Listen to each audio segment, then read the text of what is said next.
While I'm cleaning the dishes off another table, I hear someone at my mother-in-law's table say something unbelievable. Are we really allowed to eat all of this for free? Huh? What did she just say? Of course.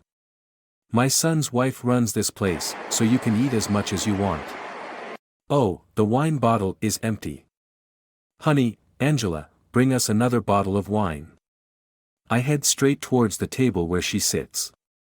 I cannot give out free food. I have to tell her.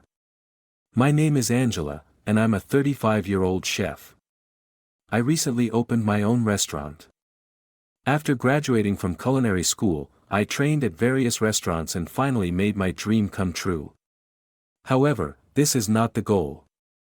It is only the starting point for me. Being the owner's chef and managing my own restaurant means that I have all the responsibility to make sure that customers continue to come here.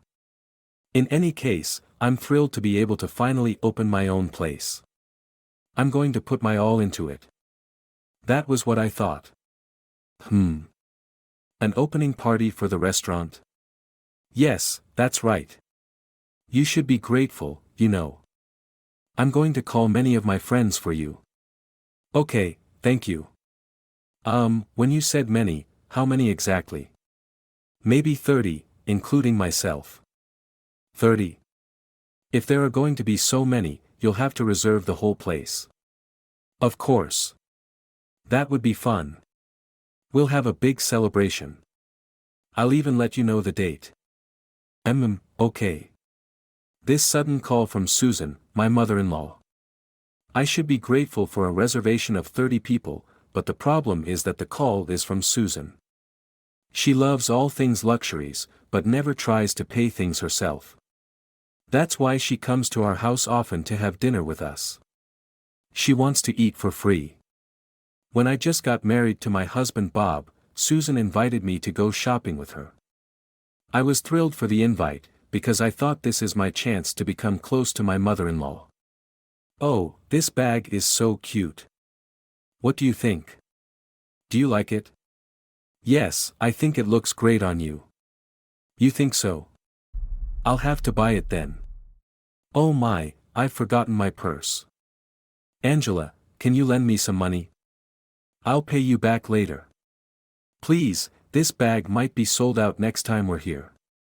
Well, that may be true. As Susan was so persistent, I ended up paying for the $500 bag. She also invited me to lunch after that, and of course, I paid for the lunch as well. It's been 2 or 3 years since then, but she still hasn't returned any of this money. I've reminded her several times, but each time she just says, I don't have it now, or next time. That's why whenever she invites me to lunch or shopping, I say I'm too busy with work. Susan irritably replies, you should come once in a while, you know, but I don't care. I can tell that she is obviously only trying to get me paid. I've kept my distance with her like this, but as I said, she keeps coming to our house and has dinner with us without a care in the world. You really are a proper chef, aren't you? All of your cooking is so delicious. Thank you. Oh my, we're out of wine. Don't you have any more? I'm sorry, Susan. You're the only one who drank most of it. You knew I was coming, so you should have prepared at least 2 or 3 bottles. Excuse me? Susan is here to eat for free, and on top of that, she makes this unbelievable request. If it was just me, I could say no to her. But the tough part is that my husband Bob takes her side. Hey, Mom's right, you know. Mom is a guest to you. If you're a chef, you should be conscious of things like that.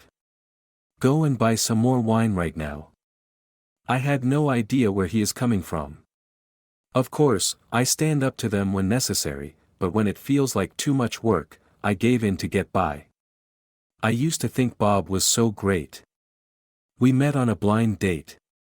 He worked at a leading corporation and was always so full of confidence. As a chef, having to pave the way for myself, it's natural that I'm drawn to someone with confidence. In Bob's case, you can see the results, as he's working in a leading company, and I believed he was a man who was not just talk. I did kind of feel like he was sometimes slightly unreasonable, but I thought of this as a characteristic of a successful man who was paving the way for himself. We started to go out and ended up getting married. But at home, he would often complain about his work. He would say something like, "No one sees my true talent and my boss is so awful that I get blamed too." His complaints didn't seem reasonable and I wasn't buying it. It's true that you can't see someone's true colors while you're only dating, and that you find out a lot about them after you're married. It would have been okay if it was just complaining, but about 6 months before I opened my restaurant, he quit his job. I can't work at a company where they won't see my true talent. There are other companies where I can show my true potential, he says. I've never worked in a company, so I don't know how these things work. What I can do is to trust him and hope he finds a good new job. Anyway, I'm already preparing for my own restaurant, so I don't have time caring for my husband. However, 6 months pass and Bob is still unemployed. Nothing to review seems to go well. I'm busy with preparation for the opening, so I haven't heard how things are going recently, but I'm not sure if he's even going to the interviews anymore, which means Bob is eating for free too, just like his mother. So you can imagine how frustrating it is for me when he has a strong attitude. And finally, the day of the so-called opening party is here. Susan arrives with a huge smile on her face. She has her 29 friends with her. Well, Bob is there too for some reason, so it's her 28 friends to be exact. "Angela, thank you so much for this." Okay. What does she mean by thank you? If she's referring to me serving good food for her friends, of course I will. However, if she's saying thank you, please serve the food for free, that's another matter. Today's reservation is for dinner, so it's much more expensive than lunch. Dinner for 30 is going to add up to quite a lot. I become nervous, but I serve all the orders that are coming through. Whoa, everything is so delicious. The place looks great too. You can tell that a lot of thought was put in. It makes me very happy to hear those comments, but it irritates me that Susan says, "I know, right?" Every time someone says these compliments as if she owns the place. We're halfway through the evening, and while I'm cleaning the dishes off another table, I hear someone at my mother-in-law's table say something unbelievable. "Are we really allowed to eat all of these for free?" What did she just say? Of course, my son's wife runs this place, so you can eat as much as you want. Ugh, the wine bottle is empty. "Angela, bring us another bottle of wine." I head straight towards the table where she sits. I cannot give out free food. I have to tell her. "Susan, I'm not serving this food for free." "What on earth are you saying? I've brought all these people here, so you should show gratitude. That doesn't mean you can eat for free." But Bob takes Susan's side as well.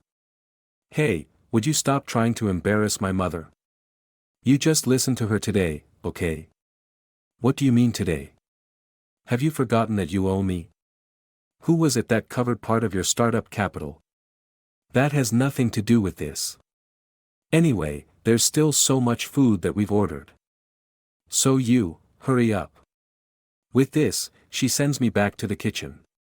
"Is everything all right? Doesn't your daughter-in-law know she's serving us for free?" "No problem, don't you worry." I hear Susan singing to her friend. It seems the friends are going to understand. We go through dessert and everyone seems happy with the food. "Angela, everything tasted wonderful. Thank you so much." "Thank you, Susan. There will be $2,700. Huh. Hearing this, not only Susan, but her friend seemed shocked too. "You said we wouldn't have to pay today." "Yes, I know. Angela, what is the meaning of this? It's wrong of you to ask us to pay. You're the one who's wrong, Susan. Reserving the whole restaurant and serving 30 people for free? Do you think any restaurant will agree with something like that? You're going to pay every single penny." "Angela, stop it. What are you doing? Can't you tell that you're troubling Mom? I'm the one who's in trouble." Anyway, how can you come at me with such a strong attitude? You're not even employed. What, Susan? Your son is unemployed? I thought you said he works at a large company and is going to be promoted soon. Well, you know, right now I'm recharging. Angela, don't you go embarrassing me as well. You're the one who won't even work. Angela, have you forgotten that you owe me? Owe you? Yes, I financially supported you when you opened this restaurant. You have to thank me for that. I gave you $10,000, so you should at least pay me back with the $2,700 worth of food today. Okay, I understand. With this, I press a button and close the shutters. Angela, what are you doing? Why are you closing up the exit? I can't allow you to leave without paying. If you're not going to pay $2,700, I'm calling the police. The police? Are you out of your mind? We're not getting involved with the police. Exactly. We only came because you said everything was going to be free. Susan's friends are drawing in on her, shouting. Angela, do something. Why should I? I never knew that you told your friends they would be allowed to have dinner free. That's what I said. She didn't know. Well, this is just. Anyway, either everyone pay $90 each or you pay the full amount, Susan. Were you listening to a single thing I was saying? You owe me $10,000. You should be using today's bill to pay back some of that. As for that matter, I'm aware that none of it is your money, Susan. Excuse me? When I told your husband that I'm opening this place, he mentioned the $10,000 as a present to me and that you said you would hand it to me personally, but you said nothing about your husband, didn't you? You deceived me and made me believe I owe you money. So that you could eat all this food for free, didn't you? No, that's not what I. Hearing the truth, Susan's friends are glaring at her. You made me pay for dinner the other day and said I could eat today for free instead. I paid for the spa we went to together and you said we would be even with this dinner. I paid for your concert ticket. The scarf you're wearing. Guess for the trip we went on. Coffee. Susan's friends all screamed the things they paid for her. Well, maybe you can forgive her for coffee, is my honest thought. Susan is turning blue and she begs me. Please,